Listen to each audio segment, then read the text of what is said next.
아미 여러분 안녕하세요. 오늘은 소셜미디어에서 뜨거운 화제가 되고 있는 소식들을 준비했습니다. 자, 그럼 시작하겠습니다. 첫 번째 소식은 기안84의 폭탄 발언으로 시작된 진의 연애 거절과 아이돌의 충성심에 대한 격렬한 논쟁입니다. 1월 20일 X에 재업로드된 기안84의 한 프로그램 영상이 갑자기 뜨거운 논쟁의 중심에 섰습니다. 게스트로 출연한 추가 참여한 이 방송에서 진과 관련된 사소해 보이는 이야기 하나가 논란의 불씨를 지폈습니다. 유명인의 결혼 압박에 대한 토론 중에 추는 팬들의 반응을 우려해 50세나 60세쯤 아주 늦게 결혼할 것 같다는 의견을 밝혔습니다. 그러자 기안84는 즉시 자신이 아는 비슷한 사례를 언급했는데 그 중심 인물은 다름 아닌 김석진이었습니다. 기안84는 생생하게 당시 상황을 전했습니다. 진짜 그런 생각을 가진 친구들이 있어요. 석진이처럼요. 카메라가 완전히 꺼진 사적인 대화에서도 그는 저는 연애 안 할 겁니다. 저는 결혼 안 할 겁니다. 라는 입장을 고수했어요. 이유를 물으니 그렇게 하는 건 팬들에 대한 도리가 아니다라고 설명하더군요. 제가 심지어 대중 앞에서는 이미지를 지키고 뒤에서는 자유롭게 연애해도 되지 않냐고 농담을 던졌는데 진은 진지하게 안 됩니다 형, 절대 안 됩니다라며 즉각 반대했습니다. 이 이야기는 비록 짧은 대화의 한 토막이었지만 팬 커뮤니티에 즉각적인 지각 변동을 일으키며 온라인 포럼 전체로 빠르게 확산되었고 매우 복잡하고 다양한 의견들을 촉발시켰습니다. 첫 번째 반응의 물결은 그룹의 충성스러운 팬덤인 아미 커뮤니티에서 나왔습니다. 상당수의 팬들은 깊은 감동과 자부심을 표현했습니다. 그들은 이것이 진이 항상 팬들에게 보여주는 사랑과 존중의 가장 확실한 증거라고 여겼습니다. 진은 언제나 우리를 먼저 생각해줘서 정말 마음이 따뜻해진다. 이것이 바로 진정한 충성심이다. 진이 최고다. 와 같은 댓글들이 소셜미디어를 가득 메웠습니다. 그들에게 있어 세계적인 톱 아이돌이 커리어의 정점에서 개인의 행복보다 팬의 감정을 우선시하는 것은 존경할 만한 행동이며 그들이 그에게 보내는 믿음과 사랑을 더욱 굳건하게 만들었습니다. 하지만 그런 자부심과 함께 작지 않은 걱정도 있었습니다. 또 다른 일부 팬들은 깊은 우려를 표했습니다. 그들은 기안84의 이야기가 선이었을지라도 무심코 진을 비현실적인 도덕적 기준으로 만들어 미래에 그에게 보이지 않는 압박을 가할 것을 두려워했습니다. 만약 언젠가 진이 자신만의 행복을 찾아 연애를 결심하게 되면 무슨 일이 일어날까요? 이 발언은 다시 수면 위로 떠올라 그를 비난하고 공격하는 무기가 되어 위선자나 약속을 어긴 사람이라는 꼬리표를 붙일 수 있습니다. 더 나아가 아기를 가진 이들이 이 발언을 이용하여 연애 중이거나 연애설이 있는 다른 멤버들 또는 연예계의 다른 아이돌들과 비교하며 깎아내리고 팬덤 간의 불필요한 전쟁을 일으킬 것을 우려했습니다. 다른 한편에서는 안티팬들과 일부 중립적인 대중의 비판과 회의적인 시선도 강하게 일어났습니다. 그들은 진의 관점이 구식이고 비현실적이며 아이돌과 팬의 관계를 신격화하고 있다고 주장했습니다. 일부 격한 의견은 이것이 완벽한 아이돌 이미지를 구축하기 위해 치밀하게 계산된 거짓말이며 팬들을 붙잡기 위한 미디어 플레이에 불과하다고 말했습니다. 나이가 몇인데 아직도 저런 말을 하나? 분명히 다들 몰래 연애하고 있을걸. 과 같은 비아냥과 의심이 담긴 댓글들이 빈번하게 나타났습니다. 더욱 주목할 만한 점은 일부 안티팬들이 이 기회를 재빨리 포착하여 진에 관한 게시물에 연애설이 있는 다른 아이돌들의 이름을 의도적으로 태그하며 악의적인 비교를 하고 갈등을 조장했다는 것입니다.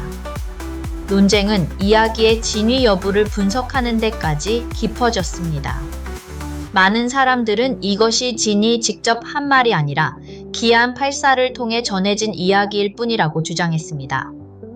특정 상황에서 오간 농담을 기안84가 심각하게 해석해서 전달했을 가능성도 충분히 있습니다. 진의 오랜 팬들 또한 그가 원래 일과 사생활의 경계가 매우 명확한 사람이라는 점을 지적했습니다. 진은 팬들에게 다정하지만 팬들이 허용된 선을 넘을 때는 단호한 것으로 알려져 있습니다. 그는 10년 이상 연예계에서 활동하며 무엇을 공유해야 하고 무엇을 공유하지 말아야 하는지 이해할 만큼 충분히 똑똑하고 성숙합니다. 그가 때로는 같은 그룹 멤버들도 잘 모를 정도로 사생활의 여러 측면을 비밀로 유지하는 것은 그가 자신의 관계를 완전히 통제할 수 있음을 보여줍니다. 따라서 전에 들은 말 한마디로 진이라는 사람 전체와 그의 인생관을 정의하는 것은 편파적이고 무례한 행동입니다. 결국 이 사건은 아이돌 문화의 본질에 대한 더 큰 질문을 던졌습니다. 아티스트가 커리어와 팬들을 위해 독신을 선택하는 것이 비난받을 일인가? 그리고 아이돌의 충성심이 반드시 그들의 개인적인 연애 상태로 측정되어야 하는가? 분명한 것은 진이 정말 그렇게 생각하든 아니든 그것은 그의 개인적인 관점과 선택이라는 점입니다. 독신이든 결혼이든 각자의 결정을 존중하는 것이야말로 성숙한 태도일 것입니다.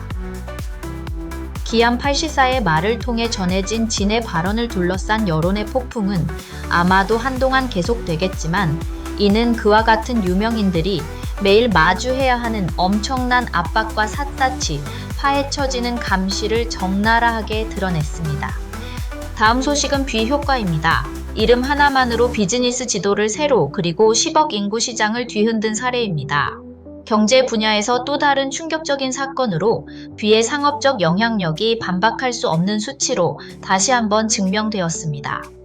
이는 그가 단순한 아티스트를 넘어 진정한 경제적 세력임을 확고히 했습니다. 최근 SK 세큐리티스의 분석 보고서는 놀라운 정보를 공개했습니다. 뷔가 감성 코퍼레이션이 운영하는 아웃도어 패션 브랜드 스노우피크의 공식 모델이 된 후 중국 상하이 플래그십 스토어의 매출이 무려 70%나 급증했다는 것입니다. 이 수치는 단순히 긍정적인 신호를 넘어 시장의 구조적인 변화를 일으킬 수 있는 비효과의 증거이자 전략적인 한 수로 평가됩니다. SK 세큐리티스의 형 애널리스트는 보고서에서 중국 사업 부문이 향후 감성 코퍼레이션의 핵심 성장 동력이 될 것이며 올해가 바로 이 거대한 동력이 실제 경영 실적에 뚜렷하게 반영되는 첫 해라고 강조했습니다. 상하이 타이쿠리 매장의 70% 성장은 우연한 현상이 아닙니다. 이는 뷔의 매력이 즉시 소비자의 구매 행동으로 전환되었음을 보여주며 경쟁이 치열하고 까다롭기로 소문난 세계 최대 시장에 진입하는 초기 단계부터 스노우피크의 브랜드 인지도를 급상승시켰습니다. 이는 예상을 뛰어넘는 성공입니다. 왜냐하면 중국 소비자를 사로잡는 것은 대형 브랜드를 포함한 많은 글로벌 브랜드에게 항상 어려운 숙제였기 때문입니다. 이 견고한 기반 위에서 감성 코퍼레이션은 야심찬 확장 계획을 과감하게 세웠습니다. 회사는 현지 파트너와 적극적으로 협력하여 올해 말까지 중국 전역에 약 30개의 오프라인 매장을 열 계획을 추진하고 있습니다. 전문가들의 평가에 따르면 특히 뷔가 홍보에 선봉에 서 있기 때문에 이 목표는 충분히 실현 가능합니다. 그의 영향력은 10억 인구 시장에서 브랜드에게 새로운 문을 열어주는 열쇠가 될 것으로 계속해서 예측됩니다. 재무 수치 또한 매우 낙관적인 그림을 그리고 있습니다. 올해 감성 코퍼레이션의 수출액은 300억 원을 돌파할 것으로 예상되며 이는 괄목할 만한 성과입니다. 4분기에만 회사의 매출은 전년 동기 대비 16.8% 증가한 1,052억 원으로 추정됩니다. 더욱 놀라운 것은 영업이익이 이전 예측치인 이번 4억 원을 훨씬 뛰어넘어 42.6%나 급증한 233억 원에 달할 것으로 예상된다는 점입니다. 매출과 영업이익 성장률 모두 3분기에 비해 월등한 개선을 보였으며 이러한 성장에 엔바에서도 뷔의 역할이 있었다는 점은 부인할 수 없습니다. 태형 임팩트의 힘은 한 브랜드에 그치지 않습니다. 거의 같은 시기에 그의 상업적 영향력을 입증하는 또 다른 증거가 나왔습니다. 뷔의 사진이 실린 GQ 코리아 잡지 6종의 표지가 위버스 글로벌 플랫폼에서 극히 짧은 시간 안에 모두 완판되었습니다. 이는 비의 팬들의 구매력이 특정 지역에 국한되지 않고 전 세계적이며 그들이 아이돌의 이미지가 담긴 제품을 소유하기 위해 기꺼이 비용을 지불할 준비가 되어 있음을 보여줍니다. 이 현상은 더 이상 유명인과 광고에 대한 단순한 이야기가 아닙니다. 이는 올바른 모델을 선택하는 것이 얼마나 막대한 투자 수익을 가져올 수 있는지를 보여주는 마케팅 및 비즈니스 업계의 대표적인 케이스 스터디가 되었습니다. 비는 자신이 만지는 모든 것을 황금으로 바꾸는 능력을 가진 매출 보증 수표이자 마이다스의 손임을 증명했습니다. 그의 영향력은 음악과 예술 분야를 넘어 경제 영역 깊숙이 파고들어 기업의 비즈니스 전략을 재편하고 시장의 경쟁 구도를 바꿀 수 있는 능력을 갖추게 되었습니다. 투자자들과 브랜드들에게 이제 비라는 이름은 성장, 신뢰성, 그리고 가장 어려운 시장을 정복할 수 있는 가능성과 동의어가 되었습니다.